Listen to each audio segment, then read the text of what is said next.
Breach of contract अगर किसी person ने किया है, आपके पास परफेक्ट राइट है, आप कोर्ट में जाके आप ब्रीच ऑफ कॉन्ट्रैक्ट का क्लेम कर सकते हैं। किसी ने आपके प्रॉपर्टी में ट्रेसपास किया, आपके पास परफेक्ट राइट है, आप कोर्ट में जाके डैमेजेस दे सकते हैं। किसी ने आपके साथ डिफेमेशन किया है आपके पास परफेक्ट राइट है। मतलब देखो, बहुत सारे राइट, मैक्सिमम राइट्स जो होते हैं वो परफेक्ट होते हैं, लेकिन कुछ इम्परफेक्ट राइट भी होते हैं। मतलब राइट है लेकिन वहां पे कुछ लूप होल्स है जिस कारण से कोर्ट से आपको रेमेडी नहीं मिल सकता है। किसी कोई एग्जांपल पढ़े हो लॉ में कि आपके पास अधिकार है लेकिन फिर भी आप कोर्ट नहीं जा सकते? जब आपके पास अधिकार है और आप कोर्ट नहीं जा सकते, उसको हम बोलते हैं इम्परफेक्ट राइट। ऐसा कोई राइट जो कि इम्परफेक्ट है। टाइम बार्ड डेट का नाम सुना? Time barred date,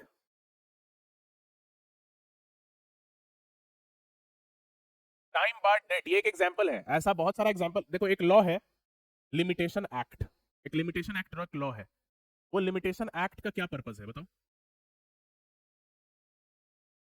limitation act limit किया है टाइम पीरियड कि कितने टाइम के अंदर आप केस कर सकते हैं, और उसमें हर चीज का लिमिटेशन दिया हुआ है कि अगर कोई मॉर्गेज से रिलेटेड कोई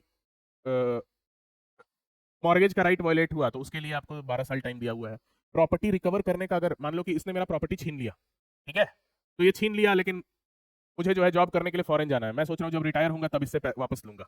अब रिटायरमेंट के बाद हम आए 40 साल बाद, हम इससे ले सकते हैं वापस वो प्रॉपर्टी? क्यों? क्योंकि लिमिटेशन एक्ट में टाइम लिमिट दिया गया है। आपको कोई केस करना है एक सर्टेन टाइम में, क्रिमिनल केस में भी किया जाता है, क्रिमिनल केस के लिए बीएनएसएस में टाइम लिमिट दिया गया है ना?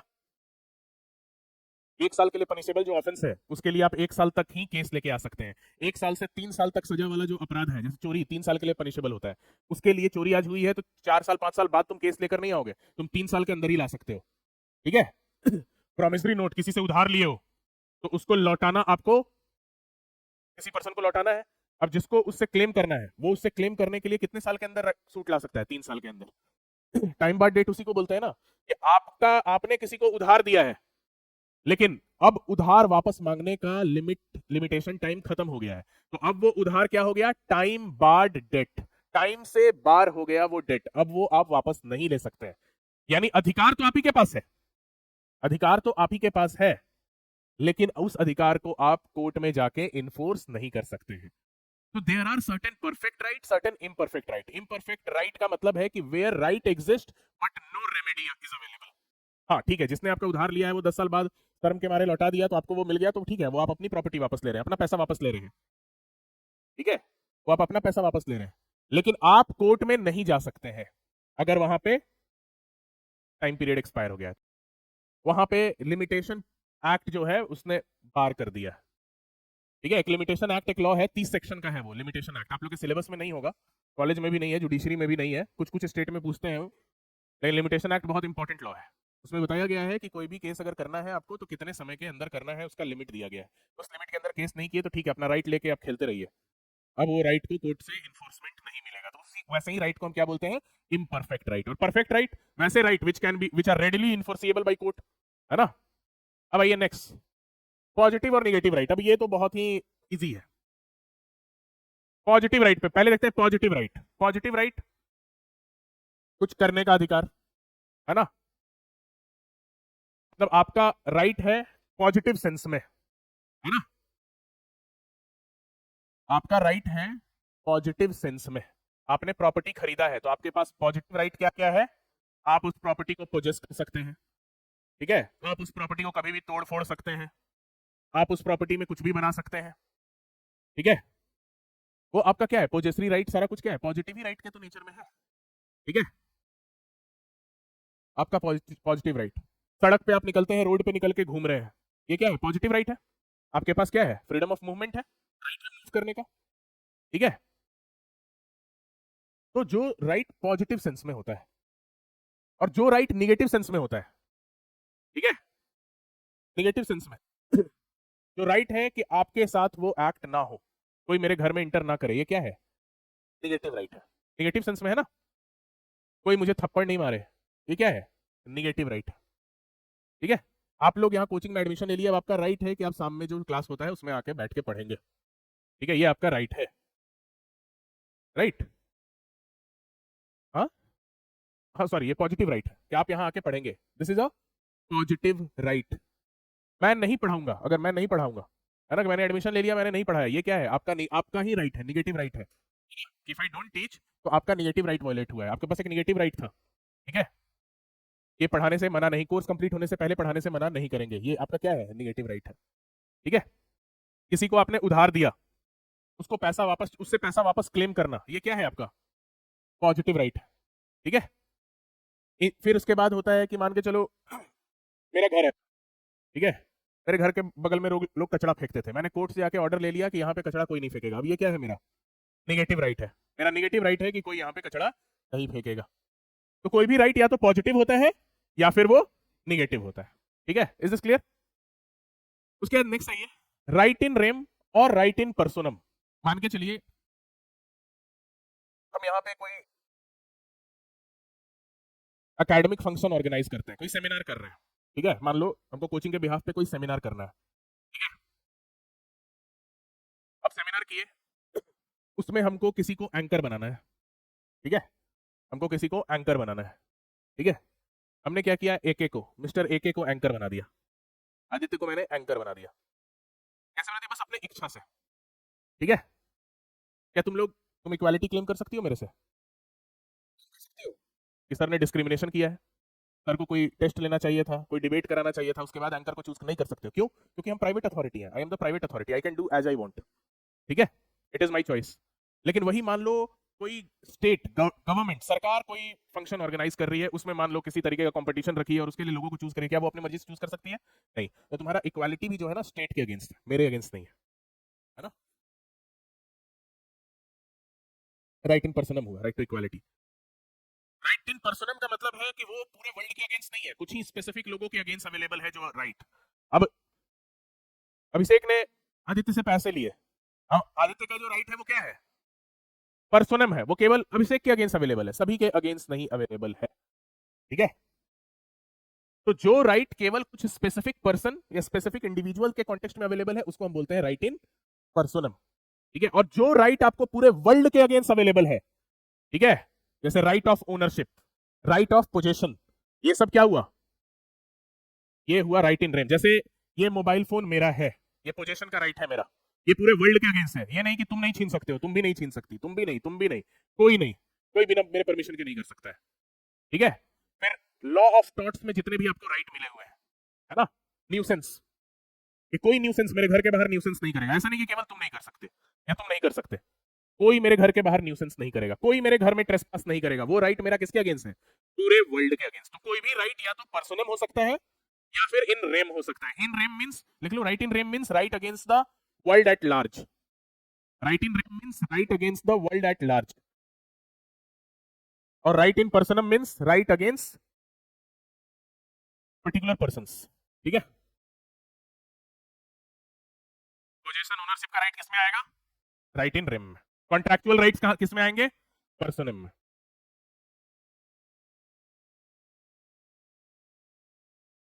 रेम में। नेक्स्ट आइए, right in re propria, right in re एलियना, ठीक है, राइट इन रे प्रोप्रिया और राइट इन रे एलियना। एलियना का मतलब क्या हुआ, एलियन, ठीक है, प्रोप्रिया का मतलब खुद का property. Right in re propria और राइट इन रे एलियना में क्या फर्क होता है, ये समझो, इधर ध्यान दो। राइट इन रे प्रोप्रिया का मतलब खुद के प्रॉपर्टी में राइट होना, और राइट इन रे एलियने का मतलब दूसरे के प्रॉपर्टी में राइट होना, ठीक है। एक हुआ खुद के प्रॉपर्टी में राइट होना, एक हुआ दूसरे के प्रॉपर्टी में राइट होना, ठीक है। लिख लीजिए, right in re propria means right in one's own property, right in re aliena means right in somebody else property. खुद के प्रॉपर्टी में राइट होना, ये तो चलो क्लियर है, इसमें तो कोई डाउट नहीं है, अपने प्रॉपर्टी में राइट है, कोई ट्रेसपास नहीं करेगा, हमको जो मन है वो इस प्रॉपर्टी में करेंगे, अपने प्रॉपर्टी को हम तोड़ देंगे, पेंट कर देंगे, जो करना है हम करेंगे, ठीक है। खुद के प्रॉपर्टी में राइट। राइट इन रे एलियना, क्या किसी पर्सन का दूसरे के प्रॉपर्टी में भी राइट हो सकता है, तो यस, दूसरे के प्रॉपर्टी में भी राइट हो सकता है।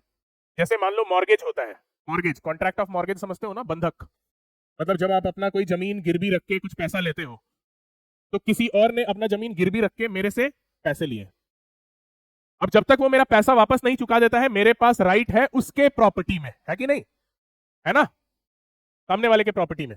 फिर इजमेंट्री राइट, इजमेंट्री राइट समझते हो, इजमेंट्री राइट किसी और के प्रॉपर्टी को यूज करने का राइट। जैसे यही जो कोचिंग में आ रहे हो, यहाँ पे बाइक बोलते हैं हाफ, आधे से इधर लगाओ। क्यों लगाओ? क्योंकि इधर किसी और का प्रॉपर्टी है और वो जो ग्रिल है उसके उधर से किसी और का प्रॉपर्टी है, लेकिन निकलने के लिए हम लोग वो रास्ता यूज करते हैं, कॉमन वे यूज करते हैं।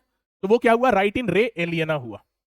इधर जो भी कर रहे हैं ये रे प्रोप्रिया हुआ, इधर हम पढ़ा रहे हैं जो कर रहे हैं प्रोप्रिया हुआ। उसके उधर हम जो रास्ता आने जाने के लिए यूज कर रहे हैं वो भी राइट है मेरा, लेकिन वो क्या है? राइट इन रे एलियना, उसको बोलते हैं easementary rights. Easementary right, mortgage का राइट, लीज किया गया है प्रॉपर्टी, प्रॉपर्टी लीज पे दिए हो, रेंट पे दिए हो, है ना? तो वहां पे जो रेंटर है या जो लेसी है जिसको लीज पे प्रॉपर्टी मिला है, वो लोग का क्या है? दूसरे के प्रॉपर्टी में राइट है। ठीक है, ये समझे? राइट इन रीप्रोप्रिया मींस वंस ओन प्रॉपर्टी में राइट, एलियना मींस किसी और में। नेक्स्ट देखिए, प्रिंसिपल एंड एक्सेसरी राइट। देखो, प्रिंसिपल राइट का मतलब कुछ राइट ऐसे होते हैं जो कि किसी और राइट पे डिपेंडेंट है, मतलब अपॉर्टेनेंट है, मतलब वो राइट एक्सरसाइज आप कर सकते हैं लेकिन वो डिपेंडेंट है किसी और राइट पे। ठीक है, मतलब दूसरा वाला राइट नहीं है तो फिर वो भी राइट नहीं है, उसको बोलते हैं एक्सेसरी राइट। और प्रिंसिपल राइट जो कि इंडिपेंडेंट ऑफ एनीथिंग, है ना, जो किसी और पे डिपेंडेंट नहीं होता है, जैसे ट्रेसपास नहीं करेगा, ये मेरा इंडिपेंडेंट राइट है। मेरा पैसा लिए हो वापस करोगे, ये मेरा इंडिपेंडेंट राइट है। तुम मुझे चोट नहीं पहुंचाओगे, ये मेरा इंडिपेंडेंट राइट है। समझ रहे हो? एक्सेसरी राइट क्या होता है? जो डिपेंडेंट होता है दूसरे पे। अब डिपेंडेंट होता है दूसरे पे कैसे? जैसे मॉर्गेज और प्लेज का ही एग्जांपल ले लो। ठीक है, कि मान लो मुझे तुमसे 10,000 रुपए उधार लेने हैं। 10,000 रुपए मुझे तुमसे क्या करना है? उधार लेने हैं। तुमने 10,000 दिया, बट तुमने बोला कि मैं ऐसे नहीं दूंगा, मुझे सिक्योरिटी चाहिए। तो मैंने बोला ठीक है, मेरा मोबाइल फोन रख लो जब तक मैं पैसे तुमको नहीं देता। तो अब क्या हुआ? तुमने मेरे को 10,000 रुपए दिए, तुम्हारे पास कौन सा राइट आया? पैसा वापस मांगने का, right to claim back the money, ये राइट आया। और फिर उसके लिए तुमने सिक्योरिटी क्या रखवाया? जो भी मेरा मोबाइल फोन है। तो अब यहाँ पे तुम्हारे पास दो राइट है। तुम्हारे पास एक राइट क्या है? कि पैसा वापस लेना है। और दूसरा राइट क्या है? कि इसकी प्रॉपर्टी मैं रखूंगा, वापस नहीं दूंगा। तो वो जो दूसरा वाला राइट है कि आप मेरा जो मोबाइल फोन है वापस नहीं देंगे, वो डिपेंडेंट है किसी और राइट पे। किस राइट पे डिपेंडेंट है? पैसा। जिस दिन आपका पैसा मैंने वापस दे दिया, फिर दूसरा वाला राइट एग्जिस्ट कर ही नहीं सकता है, वो आपको प्रॉपर्टी मेरा वापस लौटाना पड़ेगा। ठीक है, तो वो क्या हुआ? Accessory right. आप सिक्योरिटी देकर आप लोन ले रहे हैं। मॉर्गेज का ही कॉन्ट्रैक्ट देख लो, मॉर्गेज में क्या होता है? आप अपनी प्रॉपर्टी मॉर्गेज पे दिए हैं और सामने वाले से उधार ले रहे हैं। तो वहां पे सामने वाले को क्या दो राइट मिल रहा है? आपके प्रॉपर्टी को अपने पास रखने का और आपसे उधार वापस लेने का। लेकिन आपके प्रॉपर्टी को वापस रखने का जो उसके पास राइट है वो एक्सेसरी राइट है, वो डिपेंडेंट है इस राइट पे कि उसने मेरा पैसा वापस नहीं दिया। जिस दिन उसने पैसा वापस दे दिया, दूसरा वाला आपको प्रॉपर्टी वापस करना होगा, आप उस पर राइट एक्सरसाइज नहीं कर सकते। समझ रहे हैं? तो ये होता है एक्सेसरी राइट। नेक्स्ट है ये लीगल राइट और इक्विटेबल राइट। खैर ये डिस्टिंक्शन अब एग्जिस्ट नहीं करता है, एग्जाम पर्पस के लिए ये याद रखो। लीगल राइट जो है, जैसे ये सब राइट वाइट का कॉन्सेप्ट जो है इंग्लैंड में स्टार्ट हुआ था, यूके में ये सब कॉन्सेप्ट स्टार्ट हुआ था, उसी को सब जगह बोरो किया गया। तो यूके में दो तरीके के कोर्ट होते थे, एक था कॉमन लॉ कोर्ट्स और एक कोर्ट ऑफ इक्विटी, जिसको बोलते थे court of chancery. Court of chancery, दो तरीके का कोर्ट होता था। तो ये बस एग्जाम के पॉइंट ऑफ व्यू से याद रखो। कॉमन लॉ कोर्ट के थ्रू जो राइट रिकॉग्नाइज किए जाते थे उनको लीगल राइट माना जाता है। कोर्ट ऑफ चांसरी के थ्रू जो रिकॉग्नाइज थे उनको इक्विटेबल राइट्स माना जाता है। बट इंडिया में ऐसा कोई डिस्टिंक्शन है नहीं, बस एग्जाम के पॉइंट ऑफ व्यू से ये याद रखना। इक्विटेबल राइट वो होता है जो कोर्ट ऑफ चांसरी के थ्रू आया है। ठीक है, नेक्स्ट आइए, प्रोप्राइटरी राइट्स और पर्सनल राइट्स। प्रोप्राइट हाँ, कोर्ट ऑफ इक्विटी बोलते हैं उसको, कोर्ट ऑफ चांसरी को कोर्ट ऑफ इक्विटी भी बोला जाता है।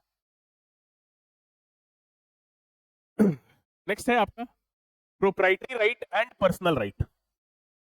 प्रोप्राइटरी राइट और पर्सनल राइट, नाम से क्या लग रहा है? नाम से नहीं समझ में आ रहा है? प्रोप्राइटरी राइट अपनी प्रॉपर्टी के संबंध में जो राइट है आपका, और पर्सनल राइट जो आपका पर्सनल राइट है, कोई मुझे मारे पीटेगा नहीं, ये मेरा पर्सनल राइट है, कोई मेरा डिफेमेशन नहीं करेगा, ये मेरा पर्सनल राइट है। ठीक है, जो राइट में, जो राइट आपको प्रॉपर्टी के कॉन्टेक्स्ट में मिला है, किसी प्रॉपर्टी से संबंधित है जो right, those right which are related to property, वो क्या हो जाता है? Proprietary right. और जो किसी प्रॉपर्टी से संबंधित नहीं है वो आपका पर्सनल अधिकार है ना? कोई आपको मारे पीटेगा नहीं, कोई आपको छेड़ेगा नहीं, ये सब क्या है? आपका पर्सनल राइट है। कोई आपका डिफेमेशन नहीं करेगा, ये आपका पर्सनल राइट है। न्यूसेंस का मतलब, न्यूसेंस का डेफिनेशन जानते हो क्या होता है? न्यूसेंस का मतलब होता है infringement of peaceful enjoyment of property. Nuisance भी जो होता है ना, वो प्रोप्राइटरी राइट है। और जैसे मतलब रोड पे जा रहे हो और तुम चिल्लाने लगे जोर जोर से, है ना, अब बगल वाला जो है वो तुम्हारा आवाज से उसका सर दर्द करने लगा, क्या वो केस कर देगा तुम्हारे अगेंस्ट? नहीं करेगा। वो कोई प्रॉपर्टी को एंजॉय नहीं कर रहा है, वो पासर भाई है। जब कोई पर्सन कोई प्रॉपर्टी को पोजेस कर रहा है तो उसके पास राइट मिलता है पीसफुल एंजॉयमेंट का। कोई डिस्टर्ब करेगा तो हम न्यूसेंस के लिए केस करेंगे। कोई अगर बगल में गाना बजा रहा है, हम लोग को यहाँ पढ़ने में दिक्कत हो रहा है, पढ़ने में क्यों दिक्कत हो रहा है? क्योंकि ये प्रॉपर्टी पे हमें राइट मिला हुआ है पढ़ने का, कोचिंग इंस्टीट्यूट है यहाँ पे, है ना? न्यूसेंस भी क्या है? प्रोप्राइटरी राइट है। जो राइट आपका प्रॉपर्टी से संबंधित है ना? आपको किसी ने असॉल्ट कर दिया, वो आपका पर्सनल राइट है, समझ रहे हो? तो proprietary right which is related with the property, personal right which right exist independent of any property, बिना किसी प्रॉपर्टी के। नेक्स्ट आइए, ये डिस्टिंक्शंस काफी इजी है, एक लाइन में याद हो जाएगा। नेक्स्ट है वेस्टेड इंटरेस्ट और contingent interest, sorry vested right और कंटीजेंट राइट। वेस्टेड राइट और कंटीजेंट राइट का मतलब क्या हुआ? कंटीजेंट वर्ड से क्या समझते हैं? जो किसी फ्यूचर कंडीशन पे डिपेंडेंट है, ठीक है, उसको हम बोलते हैं कंटीजेंट राइट। और वेस्टेड राइट जिसमें कोई फ्यूचर कंटीजेंसी नहीं है, ठीक है। इसने बोला कि ये अपना मोबाइल फोन मुझे 5000 रुपीज में बेचेगा, मैंने इसको 5000 दे दिया। अब इसके पास मोबाइल जो है उसमें मेरा क्या राइट आया? वेस्टेड या कंटीजेंट? Vested right. अब ये किसी चीज पे डिपेंडेंट नहीं है, वो मुझे प्रॉपर्टी वापस दो, ठीक है। किसी ने ग्रैंडफादर ने अपने ग्रैंडसन को प्रॉपर्टी गिफ्ट किया कि ये जब 18 साल का होगा इसको प्रॉपर्टी मिल जाएगी। जब तक वो 18 साल का नहीं हुआ था, कौन सा राइट था वो? कंटीजेंट, कि 18 साल से पहले कहीं ग्रैंडफादर से पहले यही नहीं चल जाए, है ना। कंटीजेंट था ना कि वो अलाइव रहता है कि नहीं 18 साल के बाद।